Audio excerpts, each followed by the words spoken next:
अब क्या बताते हैं परमात्मा, गरीबदास जी कह रहे हैं परमात्मा की महिमा के जिस स्थान पर हमने पहुंचना है, जहां जाने के बाद साधक को कोई जरा और मरण कष्ट नहीं रहता, वहाँ किसी चीज़ का अभाव नहीं है, वो सुख सागर है। वहाँ जाने की जो साधना है वो या तो परमात्मा स्वयं आकर बताते हैं या उन महापुरुषों को प्राप्त थी जिनके विषय में दास ने अभी आपके सामने उनके शुभ नाम बताए। लेकिन उन महापुरुषों को हमने महत्व नहीं दिया। उस समय जिस समय वो प्रगट थे, उनके जाने के बाद भले ही हम ढेर सारे अनुयायी भी बन गए, लेकिन जो रहस्य उन छुपा गए वो अपने अमृतवाणियों में अब एफिडेविट बना गए, लिख गए, उनको वो खुद ही समझ सकते हैं, उसमें कोड वर्ड होते हैं। उसके बाद उनके जाने के बाद बहुत ज़्यादा अनुयायी भी बन गए, लेकिन उनके उन संकेतों को नहीं समझ सके। उन महापुरुषों ने क्या कहना चाहा था, समाज ने स्वीकार किया नहीं। देख सकते हैं आप आदरणीय नानक साहिब जी के उस समय कितने अनुयायी थे जब वो वर्तमान में थे, बहुत ही नाम मात्र थे। उनके जाने के बाद आप देख रहे थे करोड़ों की संख्या में शिष्य बन गए। अब वो उस समय अगर वर्तमान थे, उस समय कोई पूछने वाला ढंग से उनसे अर्ज करते तो वो रहस्य बता देते, लेकिन उस समय हम उनकी कीमत को समझ नहीं सके। ऐसे ही कबीर परमेश्वर आए थे, उस समय लोगों ने परमात्मा को समझा नहीं, वहाँ की जनता ने, तो परमात्मा अपना कोड वर्ड लिख कर चले गए। ऐसे ही गरीबदास साहिब जी को, मुल्कदास साहिब जी को, दादू साहिब जी को मिले, उस समय उनकी कोई किसी ना पूछ नहीं की, मैं तो नहीं दिया, जिस कारण से वो अपने कोड वर्ड छुपा कर चले गए। अब उन सभी सांकेतिक शब्दों को, उन अद्भुत रहस्यों को उजागर करने की बुद्धि इस दास को दी कबीर भगवान ने। तो सभी सदग्रंथों की, सभी महापुरुषों के जो शुभ संकेत हैं और रहस्य में संकेत है, उनको बताने के लिए इस दास पर मेहर करी है, और वो आपको अब रूबरू कर रहा है, इसका लाभ उठाओ। अब क्या बताते हैं कि जो ज्ञान परमात्मा स्वयं आकर बताता है वो है मूल ज्ञान, तत्व ज्ञान, और उसको ना समझकर ये 88,000 ऋषि कहते शेष 88 ही ना गए और 2400 पर चौखे।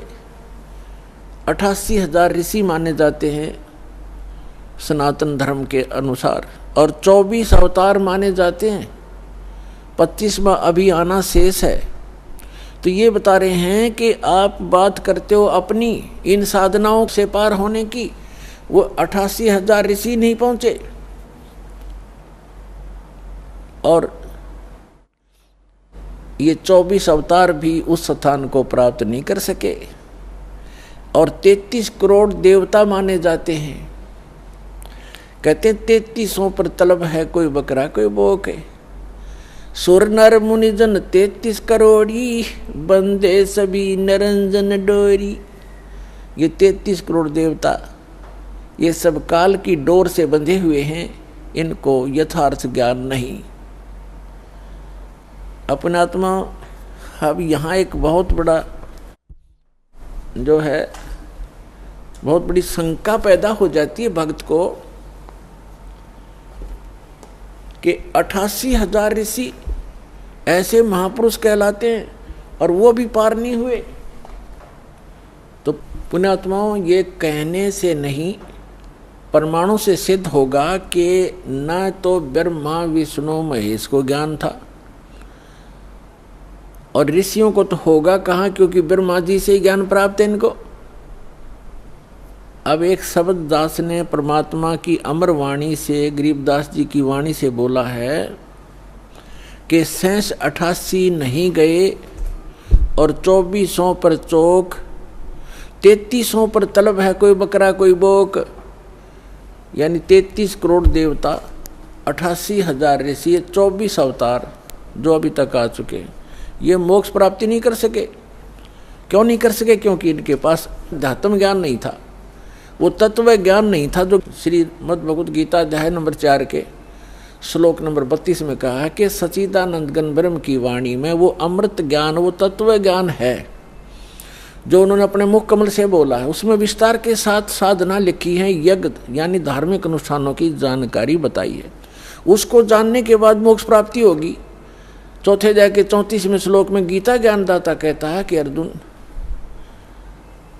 उस तत्व ज्ञान को जो सच्चिदानंद घन ब्रह्म की वाणी में लिखा है, उस तत्व ज्ञान को तू तत्वदर्शी संतों से जाकर समझ, उनको दंडोत प्रणाम करने से, कपट छोड़कर सरलतापूर्वक प्रश्न करने से वो तत्वदर्शी संत तुझे उस तत्व ज्ञान का उपदेश करेंगे।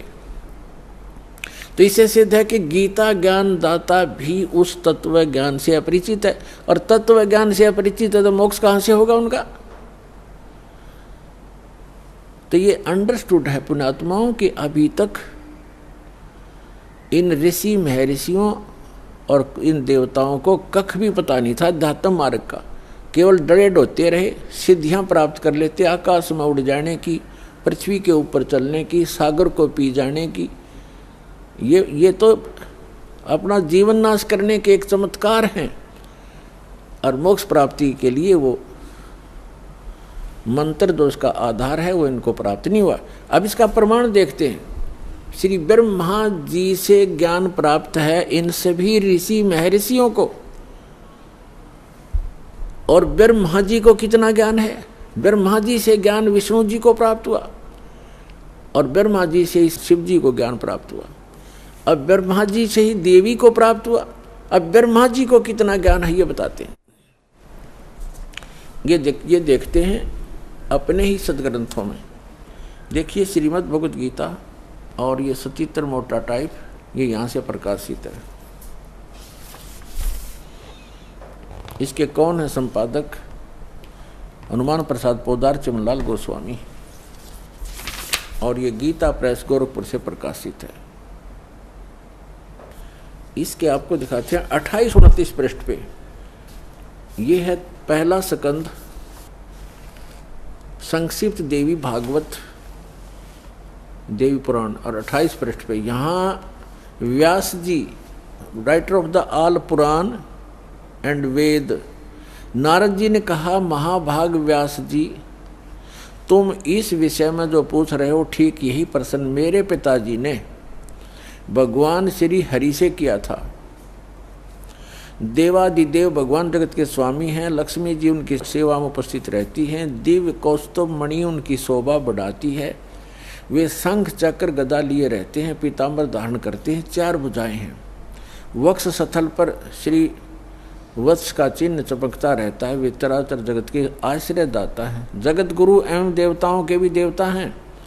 ऐसे जगत पर प्रभु भगवान श्री हरि यानी विष्णु जी महान तप कर रहे थे, उनकी समाधि लगी थी।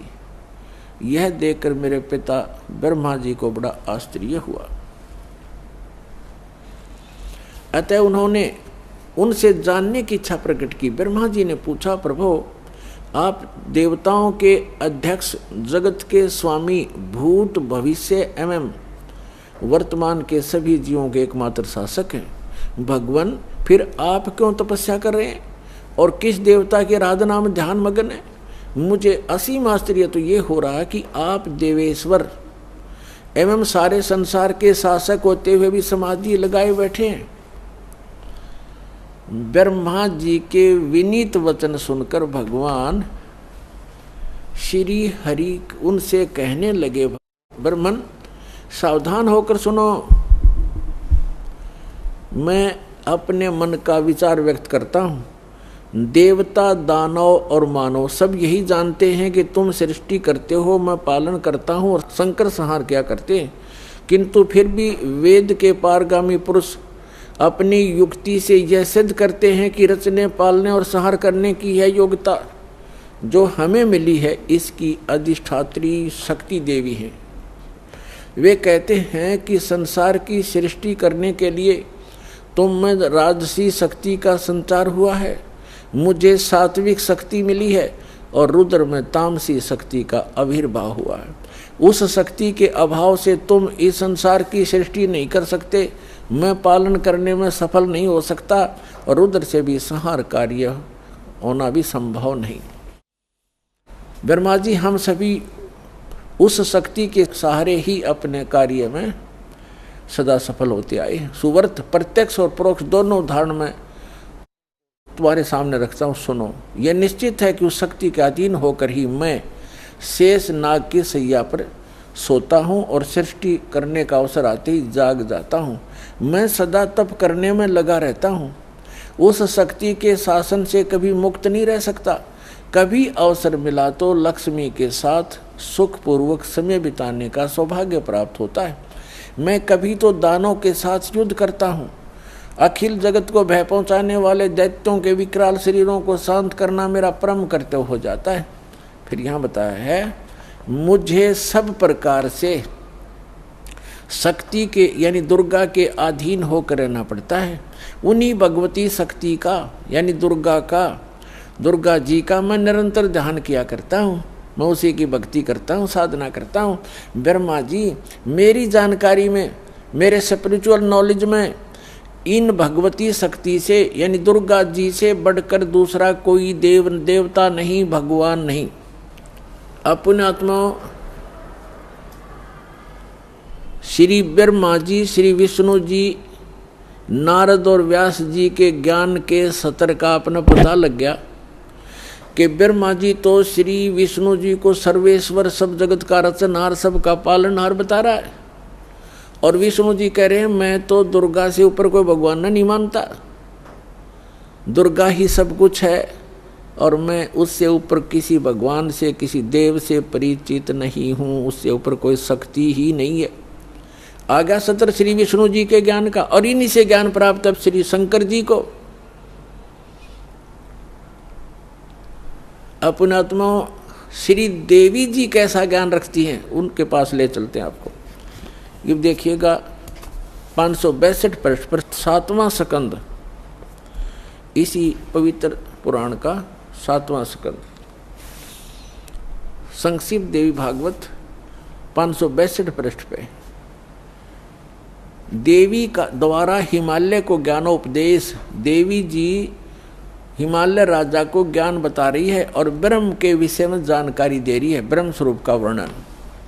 श्री देवी जी कहने लगी, पर्वतराज, पहले तो अपने विषय में बताया, फिर कहा है उस ब्रह्म का क्या स्वरूप है यह बतलाया जाता है, जो प्रकाश स्वरूप सबके अत्यंत समीप में स्थित हृदय रूप गुहा में स्थित होने के कारण गुहाचर नाम से प्रसिद्ध और महान पद अर्थात परम प्राप्य है। वह समस्त प्रजा के ज्ञान से परे है, अर्थात किसी की बुद्धि में आने वाला नहीं है, यह तुम जानो। जो परम प्रकाश रूप है, जो सूक्ष्म से भी अत्यंत सूक्ष्म है, जिसमें संपूर्ण लोक और उन लोकों में निवास करने वाले प्राणी स्थित हैं, वही ये अक्षर ब्रह्म है, वही सबके प्राण है, वही सबकी वाणी है और वही सबके मन है, वह यह परम सत्य और अमृत अविनाशी तत्व है। सौम्य उस वेदने योग्य लक्ष्य का तुम वेदन करो, मन लगाकर उसमें तन्मय हो जाओ। सौम्य उपनिषद में कथित महान अस्त्र रूप धनुष लेकर उस पर उपासना द्वारा तीक्ष्ण किया हुआ बाण संधान करो और फिर भावनागत चित्त के द्वारा उस बाण को खींचकर उस अक्षर रूप ब्रह्म को ही लक्ष्य बनाकर वेदन करो। प्रणव यानी ओम तो धनुष है, जीवात्मा बाण है और ब्रह्म को उसका लक्ष्य कहा जाता है। अब श्री देवी कह रही है कि सब एक ओम नाम का जाप करो, ब्रह्म पाने का उद्देश्य रखो, दैट्स ऑल। जीवात्मा तो साधना करे और ओम का जाप करे, ब्रह्म प्राप्ति का उद्देश्य रखे। आगे देखो स्पष्ट किया है, लक्ष्य कहा जाता है। उस एकमात्र परमात्मा को ही जाने यानी ब्रह्म की ही भक्ति करें। देवी जी कह रही है, दूसरी सब बातों को छोड़ दे। दुर्गा जी अपनी साधना को भी करने से मना कर रही है, केवल ब्रह्म की पूजा करो। और विष्णु जी कह रहे हैं कि मैं देवी जी दुर्गा से ऊपर कोई शक्ति नहीं मानता, कोई भगवान नहीं है, मुझे ज्ञान ही नहीं है। तो ये पार खाक होंगे जिनको हम एक समर्थ शक्ति और भगवान मान के पूजा करते थे, वो खुद कहते हैं मैं दुर्गा से ऊपर कोई भगवान नहीं जानता, इससे ऊपर कोई शक्ति नहीं। और दुर्गा कह रही है कि ब्रह्म की पूजा करो, और सब बातें छोड़ दो, मेरी पूजा भी छोड़ दो। तो क्या ज्ञान था विष्णु जी को और क्या ज्ञान था ब्रह्मा जी को, और शंकर जी भी उन्हीं से ज्ञान प्राप्त है। तो इनसे पता चलेगा जो दास शब्द बोल रहा है, और इस परमात्मा ने अपनी वाणी में लिखा है कि 88 नहीं गए और 2400 पर चौक और 3300 पर तलब है, कोई बकरा कोई बोक है। सुर नर मुनिजन 33 करोड़ी सुर देवता, और ये 33 करोड़ मुनिजन सब 33 करोड़ देवता ये काल के बंधे हुए हैं, इनको ऊपर का ज्ञान नहीं है। यही इसी की सत्य असत साधना जो इनके सत्र की उसको कर करके अपना जीवन यही व्यतीत कर रहे हैं। अब दुर्गा जी क्या बता रही है, उस एकमात्र परमात्मा को ही जाने, दूसरी सब बातों को छोड़ दे, यही अमृत रूप परमात्मा के पास पहुंचाने वाला पुल है। संसार समुद्र से पार होकर अमृत स्वरूप परमात्मा को प्राप्त कराने का यही सुलभ साधन है। जिस प्रकार रथ यहाँ आते हैं, इस आत्मा का ओम के जप के साथ ध्यान करो ब्रह्म का, और इससे अज्ञान में अंधकार से सर्वथा परे और संसार समुद्र से उस पार जो ब्रह्म है उसको पा जाओगे। ओम का जाप करो, ब्रह्म पाने का उद्देश्य रखो, उस ब्रह्म को पा जाओगे, तुम्हारा कल्याण हो। और वो कहाँ रहता ब्रह्म? यह सबका आत्मा ब्रह्म लोक रूप दिव्य आकाश में स्थित है। अब देवी ने, दुर्गा जी ने ये स्पष्ट कर दिया है कि मेरी भक्ति भी छोड़ दो, केवल एक ब्रह्म की पूजा करो, ओम नाम जाप, उसका नथिंग एल्स। और वो कहाँ रहता है? ब्रह्मलोक में।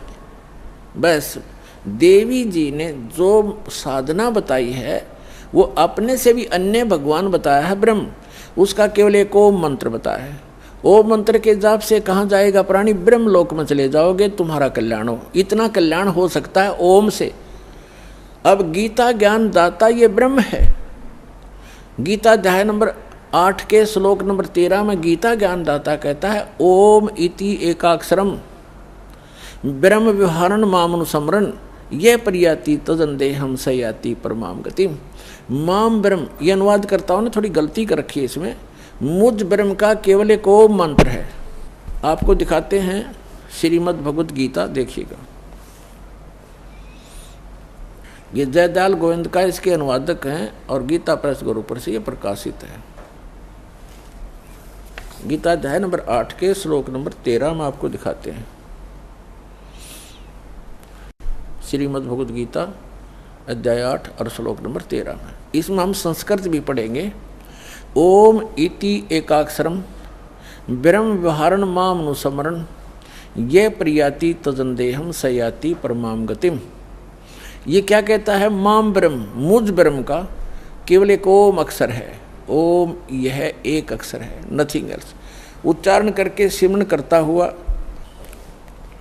ये प्रियाति तजनदेहम, जो शरीर त्याग कर जाता है ओम नाम का सिमरण करता हुआ, सयाति परमाम गतिम, वह ओम से मिलने वाली परम गति को प्राप्त होता है। ये श्री देवी जी ने देवी पुराण में स्पष्ट कर दिया है। ओम नाम का जाप करने वाला ब्रह्म की साधना करता है, ब्रह्म को प्राप्त होता है, वो ब्रह्म लोक में रहता है। अब श्रीमद् भगवद गीता अध्याय नंबर 8 के श्लोक नंबर 16 में कहा है कि ब्रह्मलोक में गए हुए साधक भी फिर लौटकर पुनरावर्ती आते हैं, उनकी जन्म मृत्यु होती है, वो मोक्ष प्राप्त नहीं कर सकते, पूर्ण मोक्ष प्राप्ति नहीं कर सकते। देखिएगा श्रीमद् भगवद गीता अध्याय नंबर 8 के और श्लोक नंबर 16 में, हे अर्जुन, ब्रह्मलोक पर्यंत सब लोग पुनरावर्ती में हैं। यहाँ देखना, इन स्टार लगा रखे है, इस पे स्टार यहाँ है। अर्थात जिनको प्राप्त होकर यानी ब्रह्मलोक में जाकर पीछे संसार में आना पड़े, ऐसे पुनरावर्ती कही गई है। ब्रह्मलोक पर्यंत यानी ब्रह्मलोक तक जितने भी लोक हैं उनमें गए हुए प्राणी वहाँ जाकर वापस आते हैं। और ये सिद्ध होगा। अब यहाँ थोड़ा सा ये अज्ञानी विचलित कर देंगे आपको कि इसमें ये लिखा आगे कि मुझे प्राप्त होकर पुनर्जन्म नहीं होता, गीता ज्ञानदाता कहता है। गीत यहाँ ये अनुवाद गलत किया इन्होंने, देखिएगा, क्योंकि ये कंसेप्ट क्लियर करना पड़ेगा। अब गीता अध्याय नंबर 8 का श्लोक 16 पढ़ रहे हैं हम। हे अर्जुन, ब्रह्मलोक पर्यंत सब लोग पुनरावृत्ति में हैं। पुनरावृत्ति माने वहाँ जिनको प्राप्त होकर पीछे संसार माना पड़े, ऐसे लोग हैं ये। परंतु यहाँ लिखा, परंतु हे कुंती पुत्र, मुझको प्राप्त होकर पुनर्जन्म नहीं होता। अब यहाँ अनुवाद गलत किया है, विद्यते का अर्थ लिख दिया होता। विद्ध जो विद्धता माने है, विद्ध धातु से बना है ये विद्ध धातु, विद्ध माने जानना होता है। न विद्यते माने जो ये नहीं जानते कि ब्रह्मलोक में गए हुए प्राणी भी पुनरावृत्ति में होते हैं, वो मुझे प्राप्त होकर भी पुनर्जन्म को प्राप्त करते रहते हैं अर्जुन। इसका अर्थ ये बनता है, इन्होंने गलत कर रखा है। इसका अर्थ ये बनता है जो ये नहीं जानते कि ब्रह्मलोक में गए हुए प्राणी भी पुनरावृत्ति में हैं, वहाँ गए हुए भी उनका पुनर्जन्म होता ही है, तो वो मुझे प्राप्त होकर भी, मेरी साधना करके भी वो पुनरावृत्ति में ही हैं, उनका पुनर्जन्म है अर्जुन, जो ये नहीं जानते। ये देखो फिर आप समझ में आएगा आपको। ये लिखा है अब्रह्मभुवनाथ लोका पुनरावृत्ति ने अर्जुन। यह कहता है कि माम उपेते तु कौनते पुनर्जन्म, मुझे प्राप्त होकर पुनर्जन्म है। न विदते माने जो ये नहीं जानते कि अब्रह्मभुवनाथ लोका पुनरावृत्ति ने अर्जुन। माम उपेते तु कुंते पुनर्जन्म, मुझे प्राप्त होकर तो अर्जुन पुनर्जन्म ही होता है। जो ये नहीं जानते, जो ये नहीं जानते कि मुझे प्राप्त होकर भी पुनर्जन्म होता है, क्योंकि मैं ब्रह्मलोक में रहता हूँ और ब्रह्मलोक में गए प्राणी पुनरावृत्ति में हैं, तो उन साधकों का भी पुनर्जन्म होता है जो ये नहीं जानते कि ब्रह्मलोक में गए हुए प्राणी पुनर्जन्म में आते हैं, मुझे प्राप्त होकर भी वो पुनर्जन्म ही प्राप्त करते हैं। इसका ये अर्थ है सीधा सा। यदि ये इनका अर्थ माने कि मुझे प्राप्त होकर पुनर्जन्म नहीं होता, ये खुद कहता गीता ज्ञानदाता अध्याय नंबर 4 के श्लोक नंबर 5 और 9 में, देखिएगा। ये है श्रीमद् भगवद गीता अध्याय नंबर 4 है, इसका मंत्र नंबर 5 यहाँ से प्रारंभ होता है और इसका यहाँ अनुवाद है। हे प्रणतम अर्जुन, मेरे और तेरे बहुत से जन्म हो चुके हैं। गीता ज्ञानदाता कहता है कि हे परंतम अर्जुन, मेरे और तेरे बहुत जन्म हो चुके हैं, उन सब को तू नहीं जानता, मैं जानता हूं। और यहाँ देखो अध्याय 4 के मंत्र 9 में कहा है कि अर्जुन, मेरे जन्म और कर्म दिव्य हैं, अलौकिक हैं, यानी जन्म और मृत्यु तो होता ही है गीता ज्ञानदाता का। अध्याय नंबर 2 के श्लोक नंबर 12 में देखिएगा।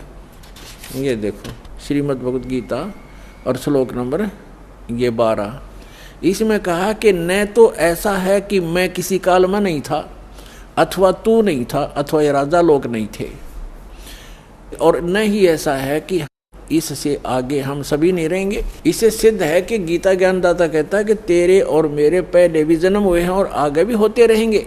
अब गीता अध्याय नंबर 2 के श्लोक नंबर 17 में गीता ज्ञानदाता कहता है कि अविनाशी तो वो है जिसने सारे ब्रह्मांडों की रचना की, उसको मारने में कोई सक्षम नहीं है। देखिएगा अध्याय नंबर 2 और श्लोक नंबर 17, इसमें कहा कि नाश रहित तो उसको जान जिससे यह संपूर्ण जगत व्याप्त है। इस अविनाशी का विनाश करने में कोई भी समर्थ नहीं है। इसे सिद्ध है गीता ज्ञानदाता से कोई अन्य है सक्षम और समर्थ और अविनाशी परमात्मा। गीता अध्याय नंबर 10 के श्लोक नंबर 2 में गीता ज्ञानदाता स्वयं कहता है कि अर्जुन, मेरी उत्पत्ति को ना ते देवता जानते ना ऋषि, क्योंकि इन सब की उत्पत्ति का कारण मैं हूँ, क्योंकि ये सभी इस काल से उत्पन्न हुए ब्रह्म से। गीता ज्ञानदाता ब्रह्म है, इसको सरपुरुष कहा है। श्रीमद् भगवद गीता अध्याय नंबर 15 के श्लोक 16 और 17 में 3 पुरुष हैं, सरपुरुष और अक्षर पुरुष। सरपुरुष ये ब्रह्म है गीता ज्ञानदाता, जो श्री कृष्ण में प्रवेश करके बोल रहा है। ये केवल 21 ब्रह्मांड का प्रभु है, स्वामी है, मालिक है। और अक्षर पुरुष ये सात संग ब्रह्मांड का स्वामी है, सात संग ब्रह्मांड का, इतना ही वो मालिक है, स्वामी है, प्रभु है। और गीता अध्याय नंबर 15 के श्लोक नंबर 17 में कहा कि उत्तम पुरुष है तू अन्य। उत्तम पुरुष यानी श्रेष्ठ परमात्मा, पुरुषोत्तम तो कोई और है इन दोनों से, सर्वपुरुष और अक्षर पुरुष से, और वही परमात्मा कहलाता है। परमात्मा इति उदाहरत है, उत्तम पुरुष तु अन्य परमात्मा इति उदाहरत है। यह लोक तरम आविश्य विभर्ति अवैश्वर है, जो तीनों लोकों में प्रवेश करके सबका धारण पोषण करता वो है विनाशी भगवान। तो यहाँ गीता ज्ञानदाता अध्याय नंबर 10 के श्लोक नंबर 2 में कहता है कि मेरी उत्पत्ति को, यानी उत्पत्ति तो हुई है इसकी। देखो श्रीमद् भगवत गीता 10वां अध्याय है श्रीमद् भगवत गीता का, और ये श्लोक नंबर 2, इसमें कहा कि मेरी उत्पत्ति को, प्रभव माने उत्पन्न होना, मेरी उत्पत्ति को न देवता लोग जानते हैं न महर्षि जानते हैं। मेरी उत्पत्ति को न तो देवता लोग जानते हैं न महर्षि जानते हैं, क्योंकि मैं सब प्रकार से देवताओं का और महर्षियों का आदि कारण हूँ, यानी इनकी उत्पत्ति मेरे से हुई है। ये आप सृष्टि रचना जो दास ने बहुत बार सुनाई है, उससे आप आसानी से समझ सकते हैं। अब इससे सिद्ध हो गया कि गीता ज्ञान दाता ब्रह्म है और इसकी जन्म मृत्यु होती है। यदि श्रीमद् भगवत गीता अध्याय नंबर 8 के श्लोक नंबर 16 जो इन्होंने अनुवाद किया, अनुवादकर्ताओं ने ये अर्थ लगाएं कि मुझे प्राप्त होकर पुनर्जन्म नहीं होता अर्जुन, और फिर ये भी कह रहा है कि ब्रह्मलोक में गए वे सब पुनरावृत्ति में है, वहाँ गए वे सब का जन्म मृत्यु होता है, तो वो अर्थ गलत है। वास्तविकता ये है कि गीता ज्ञानदाता कहता है मैं ब्रह्म हूँ, मेरा ओम नाम है, और ओम नाम के जाप से जो मोक्ष होता है वही परम गति मेरे सतर की है। उसके विषय में श्री देवी जी ने स्पष्ट कर दिया है 7वें स्कंद में 562 पृष्ठ पे, सचित्र मोटा टाइप, गीता प्रेस गोरखपुर से प्रकाशित में। देवी हिमालय को कह रही है कि ओम नाम का जाप करो, ब्रह्म पाने का उद्देश्य रखो, इससे तुम्हारा कल्याण हो जाएगा और वहाँ चले जाओगे, उसको प्राप्त हो जाओगे। वो कहाँ रहता है? ब्रह्मलोक में रहता है। और यहाँ भी 8वें अध्याय के 13वें श्लोक में गीता ज्ञानदाता कहता है मुझ ब्रह्म का केवल एक ओम मंत्र है, नथिंग एल्स। और ओम नाम का जाप करके उससे मिलने वाली जो परम गति उसको प्राप्त होगे। 8वें अध्याय के 16वें श्लोक में लिखा है कि ब्रह्मलोक में गए हुए प्राणी भी पुनरावृत्ति में है, उनका जन्म मृत्यु होता है। इति सिद्धम। अब गीता ज्ञानदाता अपने भी जन्म मृत्यु बताता है, तो उसके साधक के भी जन्म मृत्यु सदा बने रहेंगे, और सदा जन्म मृत्यु बना रहेगा तो वो जीव सुखी नहीं हो सकता, उसको परम शांति नहीं हो सकती। इसलिए गीता ज्ञानदाता अपने से अन्य उस समर्थ और अविनाशी परमात्मा की शरण में जाने को कह रहा है। श्रीमद् भगवत गीता अध्याय नंबर 18 के श्लोक नंबर 62 में गीता ज्ञानदाता कहता है अर्जुन तू सर्वभाव से उस परमेश्वर की शरण में जा, यानी कोई अन्य है वो। ये देखिएगा श्रीमद् भगवत गीता अध्याय 18 का और श्लोक नंबर हम 62 पढ़ेंगे। हे भारत, सब प्रकार से उस परमेश्वर की शरण में जा, उस परमेश्वर की कृपा से ही तू परम शांति को और सनातन परम धाम को प्राप्त होगा।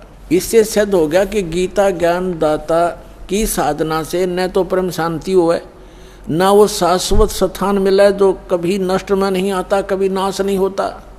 अब श्री मद् भगवत गीता अध्याय नंबर 15 के श्लोक नंबर 1 से 4 में एक निष्कर्ष दिया है। जैसे श्रीमद् भगवत गीता अध्याय नंबर 4 के श्लोक नंबर 32 और 34 में स्पष्ट किया था दास ने कि उसमें कहा गया है कि 32वें श्लोक में कहा है कि अर्जुन यज्ञों की जानकारी, यानी यज्ञ माने धार्मिक अनुष्ठान साधनाओं की जानकारी सच्चिदानंद घन ब्रह्म यानी उस परम अक्षर ब्रह्म के मुख कमल से उच्चरित वाणी में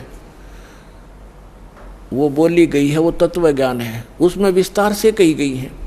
और उसके जानने के बाद फिर पूर्ण मोक्ष प्राप्त हो जाता है।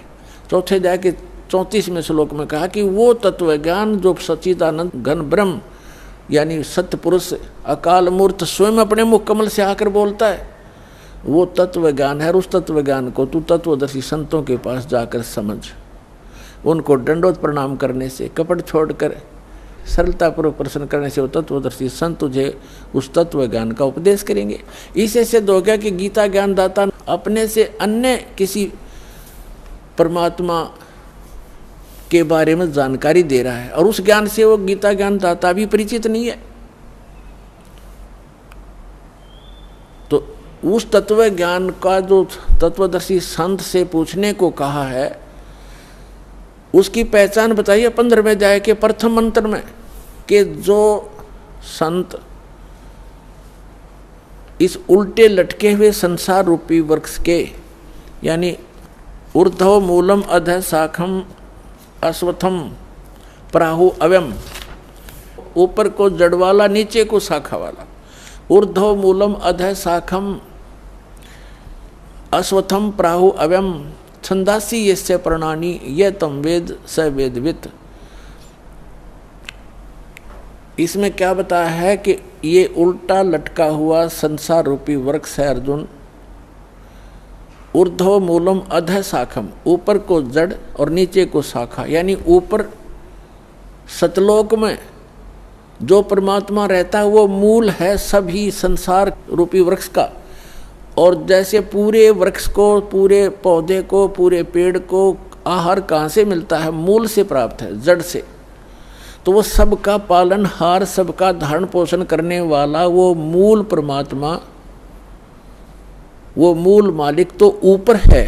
ऊर्ध्व मूलम, इस संसार रूपी वृक्ष की ऊपर को जो जड़ है वो तो पूर्ण परमात्मा है, नीचे को शाखा है, ये संसार रूपी वृक्ष है। और इसके जो सभी विभागों को जानता है, ये देखिएगा, स वेदवित, वह तत्वदर्शी संत है। ये देखिए, ये है पंचदशो अध्याय 15वां अध्याय, मंत्र नंबर 1। ऊर्ध्व मूलम, ऊर्ध्व माने ऊपर, अधः माने नीचे को शाखा, अश्वत्थम माने संसार रूपी पीपल का वृक्ष समझो, प्राहु कहा जाता है अव्यम अविनाशी। ऊर्ध्व मूलम अधः शाखम अश्वत्थम प्राहु अव्यम छंदासी यस्य प्रणानी ये तम वेद स वेदवित। इसका सीधा सा अर्थ है कि ऊपर को जड़, ये देखिएगा, ये संसार रूपी वृक्ष का एक चित्र जानो, ऊपर को जड़ और नीचे को शाखा वाला है, ये संसार रूपी वृक्ष है। और जो संत जड़ से लेकर, मूल से लेकर तना, मोटी डार, शाखा और पत्तों तक बता देगा, स वेदवित, वो तत्वदर्शी संत है। अभी दास ने सत्संग के प्रारंभ में कहा था, तुम साहेब तुम संत हो, तुम सतगुरु तुम हंस, गरीब दास तेरे रूप बिना और न दूजा अंश। रामानंद जी ने कहा था कि हे परमात्मा, तुम साहेब तुम संत और तुम सतगुरु तुम हंस हो। सतगुरु माने तत्व ज्ञान, यथार्थ ज्ञान बताने वाले भी आप ही हो। तो उस परमात्मा ने, सच्चिदानंद घन ब्रह्म ने अपनी अमृतवाणी में इन सभी सदग्रंथों का ज्ञान पहले ही बोल रखा है। सतगुरु के लक्षण कहूँ मधुरे बैन विनोद, 4 वेद 60 शास्त्र वो कहे 18 बोध। सतगुरु के लक्षण, सतगुरु की एक पहचान ये भी है कि सभी सदग्रंथों का ज्ञाता होता है वो। तो वो परमात्मा स्वयं ही थे। 600 वर्ष पहले कहा था, अक्षर पुरुष एक पेड़ है, सर पुरुष वाकी डारे, तीनों देवा शाखा हैं ये पात रूप संसार।